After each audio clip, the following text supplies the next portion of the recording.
여러분 안녕하십니까? 산업부의 김승호 실장입니다. 오늘 이 시간은 WTO SPS 협정에 대해서 협정문 조항 하나하나부터 설명해 드리도록 하겠습니다.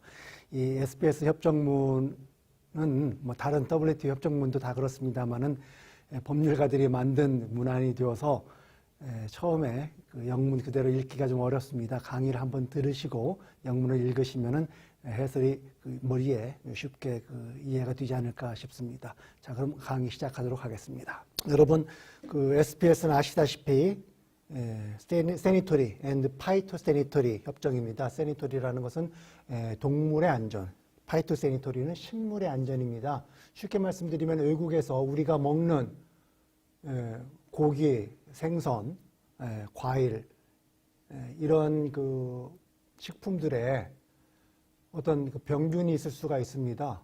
그러면은 그러한 병균을 제대로 통제하지 않으면은 일단 수입을 했는데 수입국 내에서 그러한 병균이 널리 퍼질 수가 있습니다. 그래서 그것을 소비하는 수입 국민들도 건강에 위험이 있을 수가 있고, 또는 그 병균이 퍼져서 수입국 내에서 재배하는 식물에 영향을 미칠 수가 있습니다. 따라서 모든 나라는 으로부터 들어오는 식품이나 식물, 과일, 곡물 등에 대해서 위생상의 이유로 수입을 통제할 수 있는 권리가 있습니다. 반면에 그러한 권리를 남용을 해서 이러한 식품이나 곡물, 과일들의 정상적인 수입을 방해해서는 또 안 됩니다. 이러한 권리와 의무를 어떻게 조화롭게 규정할 것인가. 그래서 그것을 규정해 놓은 협정문이 WTO SPS 협정입니다. 각 조항부터 살펴가서 보도록 하겠습니다.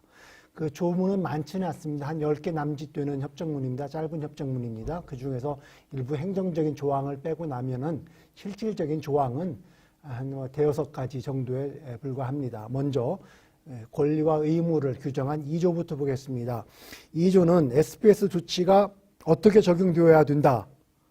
그리고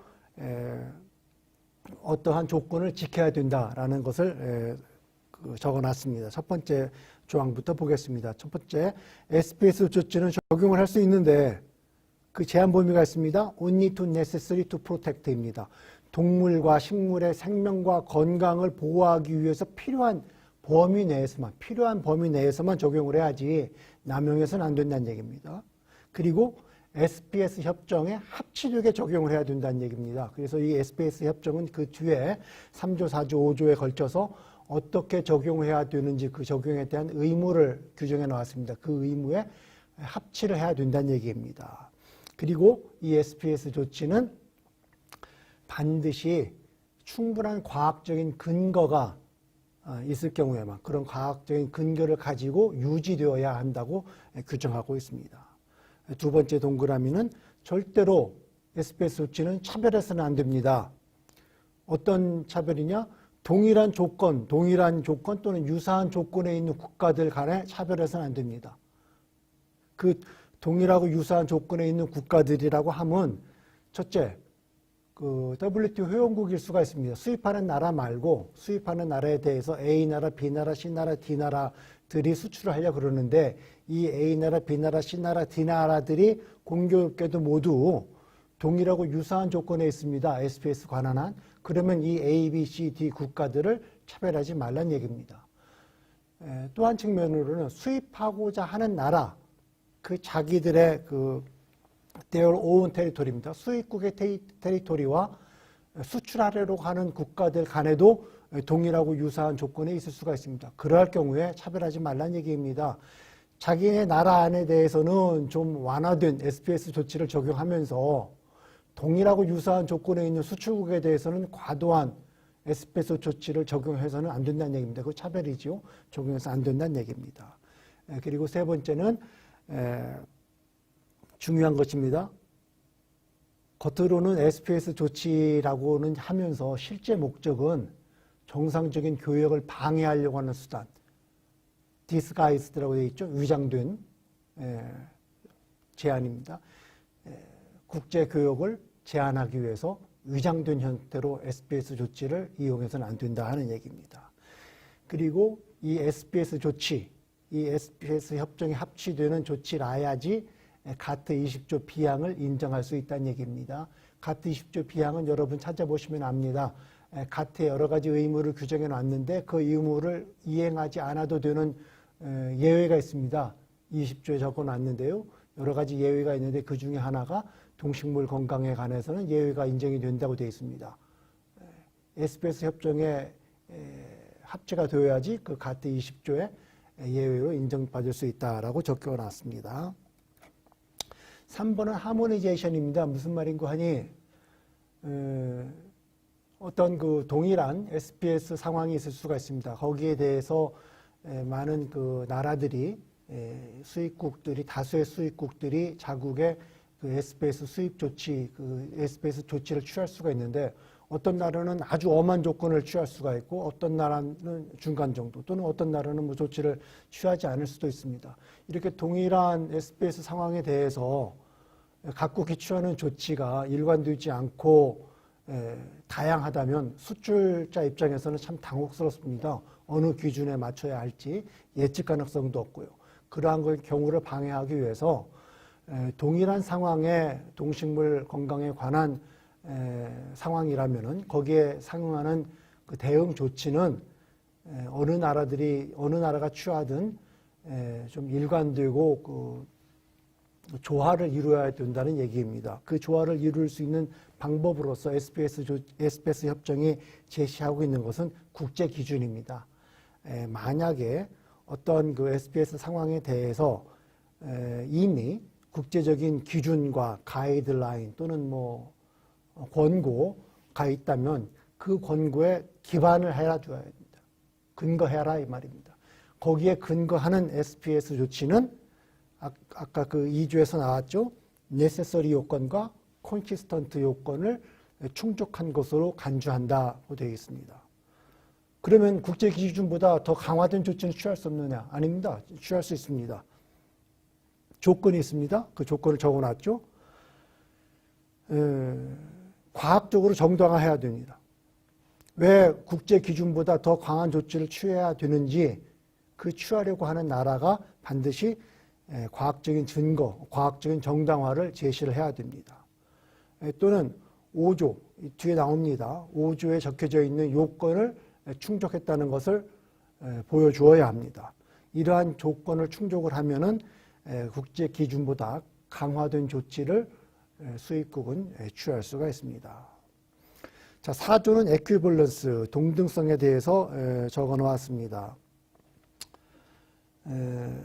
이 에퀴벌런스란 얘기는 수입하려고 하는 나라 말고 다른 나라의 그 SPS 조치를 인정을 하라는 얘기입니다. 그 동등성을 가급적이면 인정을 하라는 얘기입니다. 자, 그 수입국 A에 대해서 수출국 B가 입증을 했습니다. 수입국 A가 어떠한 그 SPS 조치를 취했는데 수출국 B는 수출국 B에서 취하고 있는 SPS 조치가 수출국 A가 취하려고 하는 달성하려고 하는 적정한 보호 수준, 수출국 A가 수출국 A의 SPS 조치를 취함으로써 달성하려고 하는 그 적정한 보호 수준이 있을 거 아닙니까? 그 보호 수준을 수출국 A의 조치 말고, 수입국 A의 조치 말고 수출국 B의 조치로도 달성할 수 있다라고 수출국이 입증을 할 경우에는 그 수출국 B의 조치를 인정을 해줘라. 그 동등하다고 인정해줘라는 얘기입니다. 그러기 위해서는 수출국이 입증할 수 있도록 도와줘야 할 거 아닙니까? 수출국이 수입국의 적정한 보호 수준을 달성할 수 있다는 것을 입증하기 위해서 자료가 필요할 수도 있고 또는 수입국을 방문해서 조사할 수도 있고 여러 가지 조치가 필요할 수가 있습니다. 그러한 필요가 있을 경우에 적절하게 도와달라는 얘기입니다. 그리고 어떤 동등성을 인정을 해야 되는 SPS 조치가 무엇인지 또는 수출국의 조치가 수입국의 입장에서 봤을 때 동등하다고 인정을 해야 될 그런 상황에 대해서 서로 협의를 할 필요가 있습니다. 수출국에 대해서는 동등하다고 입증을 하고 설명을 해야 할 테고, 수입국에 대해서는 그 설명이 타당한지 또는 추가적인 질문을 할 수도 있을 테고, 또는 부가적인 조건을 부과할 수도 있습니다. 추가적인 조건을 부과할 수도 있습니다. 이러한 목적을 위해서 상호 양자 간에 또는 필요할 경우에는 다자 간에 협상을 할 필요가 있습니다. 그러한 양자 간 다자 간의 협상을 한쪽이 요구를 하면은 응하라 하는 얘기입니다. 4번은 위험평가와 적정 보호 수준을 결정한다는 얘기입니다.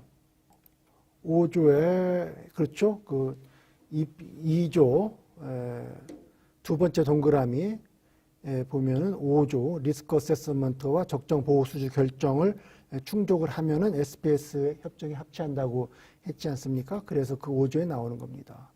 SPS 조치는 그 취하려고 하는 나라의 막연한 정책적인 목적 또는 추론, 뭐 위험성, 그 근거 없는 위험성에 대한 그 예단 이런 것에 근거를 해서 취해서는 안 되고 반드시 동식물 건강에 대해서 어떠한 위험이 있는지 그 위험에 대해서 어세스먼트 평가를 하고 그 평가에 근거를 해서 SPS 조치를 취해야 됩니다. 그렇기 위해서 이 SPS 조치를 취하려고 하는 나라는 그 동식물 건강에 대한 위해 평가, 리스크 어세스먼트라고 하는 것을 반드시 사전에 시행을 해야 됩니다. 그 시행을 할 때 있어서 고려해야 될 조건을 쭉 적어놨습니다. 국제적인 어세스먼트를 하는 뭐 기술이 있는지 또는 입수 가능한 과학적인 근거가 있는지 그런 생산이나 판매에 대한 잠재적인 피해가 있는지 뭐 여러 가지 조건이 있습니다. 이러한 조건을 고려를 해서 위험 평가를 하라는 이야기입니다. 그리고 그 위험 평가 그리고 거기에 기반한 그 SPS 조치를 통해서 달성하려고 하는 보호 수준이라는 게 있습니다. 그 보호 수준을 결정을 해야 됩니다. 그 보호 수준을 결정을 하는데 자의적이거나 또는 정당화될 수 없는 차별을 해서는 안 된다는 얘기입니다. 어떤 그 보호 수준의 구별을 할 수는 있습니다. 근데 그 보호 수준의 구별이 부당한 차별이나 또는 그 국제 교역을 방해하려고 하는 위장적인 수단에 해당될 경우가 있습니다. 그러한 경우를 예단을 해서 반드시 자의적이거나 justify 정당화될 수 없는 구별을 해서는 안 된다는 얘기입니다. 그 반대로 말하면은 충분히 설명할 수 있는 정당화될 수 있는 차별은 구별은 허락이 된다는 얘기입니다. 그 네 번째 동그라미죠. 마지막입니다. shall not more trade restrictive than required to achieve 적정 수준. 어떤 수입 SPS 조치를 취하려고 하는 나라가 달성하려고 하는 적정 수준이 있습니다. 그 적정 수준을 달성하려고 하는데 필요한 최소한의 수준으로만 하라는 얘기입니다.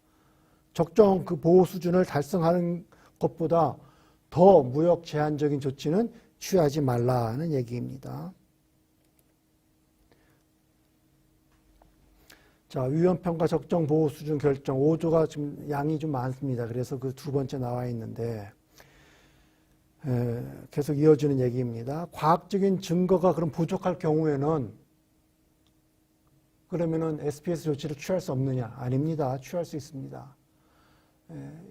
우리나라가 일본의 그 방사성과 관련해서 일본 수산물에 대해서 수입 제한 조치를 취한 것이 바로 이것입니다. 쉽게 말씀드립니다. 자, 일본 수산물에 대해서 방사능에 오염됐다는 우려가 있습니다. 그런데 그 방사능이 얼만큼 그 조사가 수여야지만 위험이 되는 것인지에 대해서는 그 근거가 없습니다. 아직 국제적으로 합의된 또는 지금 코로나19가 지금 국제적으로 창궐하고 있습니다만 혹시 코로나에 바이러스가 일반 식품에도 있을 수가 있습니다. 그럴 경우에 어느 정도 그 보호 조치를 취해야지 안전한지 과학적인 근거는 없습니다. 그래서 찝찝하지요. 방사능이 쪼여 있고 바이러스가 묻어 있는 식품이나 곡물이나 과일을 부탁되고 또 수입을 막연히 허락할 수는 없습니다. 이렇게 찜찜하지만 과학적인 근거는 아직 없는 경우에 그럴 경우에 수입국에서는 우선 SPS 조치를 적용을 해서 수입을 막을 수가 있습니다. 단 조건이 있습니다. 합리적인 기간 내에 그 과학적인 정보 수집을 하려는 노력을 해야 되고 그리고 그에 맞게 잠정적으로 취한 SPS 조치를 계속해도 좋은 것인지 또는 완화를 시켜야 될 것인지 조사를 해보니까 폐지해도 좋을 것인지라는 재검토를 하라는 이야기입니다.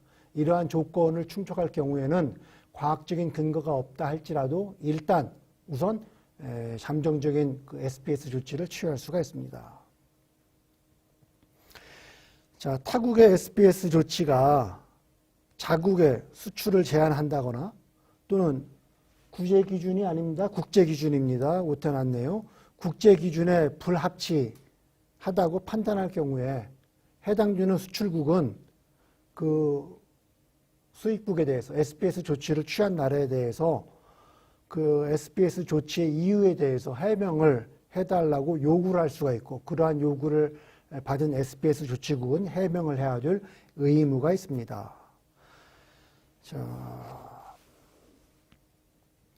그 다음 국제적으로는 리저널 컨디션 어떠한 그 SPS 상황이 어떤 특정 국에 대해서만 적용되지 않는 경우가 많습니다. 국경을 넘어서 일정한 지역에 퍼져 있을 수가 있습니다. 그런 그 광범위한 지역에 펼쳐져 있는 그 경우 또는 어떤 경우에 따라서는 우려하는 그 SPS에 관한 그 상황이 발생하지 않는 경우가 있습니다. 그러한 경우를 잘 고려를 하라는 얘기입니다. 첫 번째는 shall be adapted to SPS characters of 해당 상품 발원지. 자, 규제를 하려고 하는 해당 상품의 발원지 또는 운송 예정지에 그 SPS 상황이 더 엄격할 수도 있고 또는 그 특별한 걱정을 하지 않을 정도로 완화된 그 상황일 수가 있습니다. 그러한 그 SPS 상황에 대해서 적절하게 고려를 해서 어댑테이션을 하라, 조정을 하라는 얘기입니다.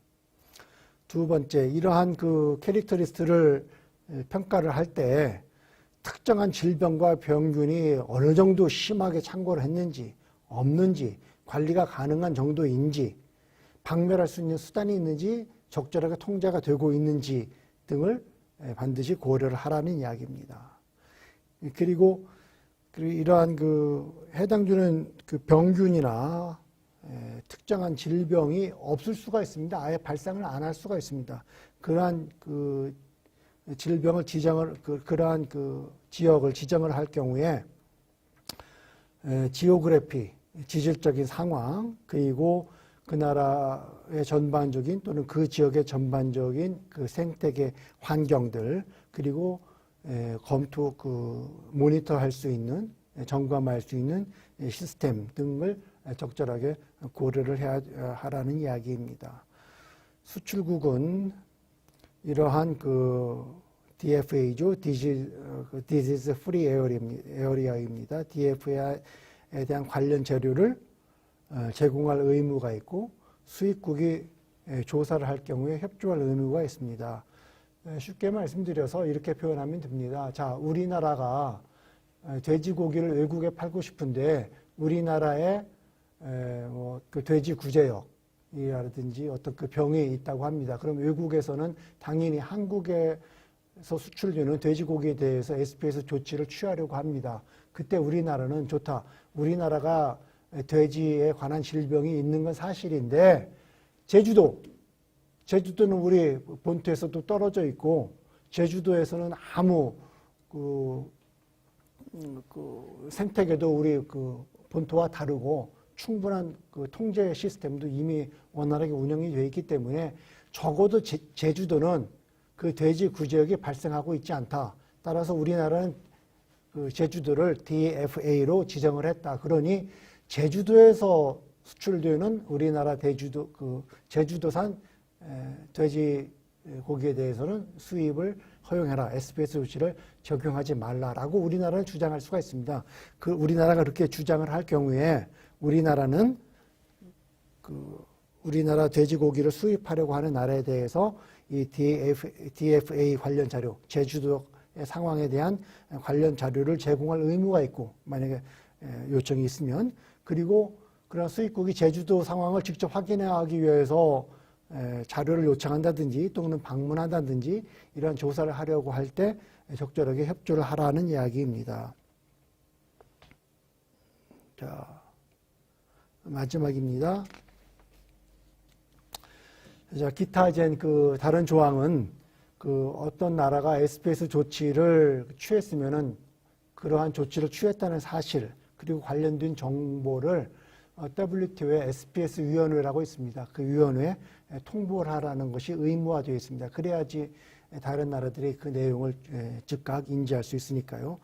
그리고 SPS 상황에 대해 SPS 조치를 취할 수 있는 능력이 충분한 나라가 있고 그러한 조치를 취할 수 있는 능력이 모자라는 나라도 있을 수 있습니다. 그럴 때 서로 그 테크니컬 어시스턴스, 기술적인 협조를 제공을 하고 도움을 받으란 이야기입니다. 그리고 개도국에 대해서는 SPS 조치를 취할 때 specialized, 특별하고 differentiated, 차별화되어 있는 차별적인 대우를 하라는 그 의무가 되어 있습니다. 그 이와 관련해서 분쟁이 물론 있을 수가 있죠. 그러한 분쟁이 발생했을 경우에는 WTO의 DSU라고 있습니다. 분쟁 해결에 관한 협정에 사항이 적용된다라는 이야기, 규정이 적용이 되어 있습니다. 자, 이상이 WTO SPS 협정에 관한 그 협정문입니다. 잘 알아들으셨는지 모르겠습니다만은 여러분 강의로 끝나셔서는 안 되고 협정문을 읽을 정도의 수준에 있으신 분들은 반드시 원문 협정문을 영문으로 읽으셔야 됩니다. 그리고 오늘 강의록은 자막으로 나갔겠습니다만은 저희 산업부에서 유지하고 있는 웹사이트에 강의록을 올려놓았으니 필요하시면 다운로드 하시고 관련되는 그 협정문 판례, 분쟁 판례들도 같이 있습니다. 참고하시기 바랍니다. 자, 오늘 수고 많으셨습니다.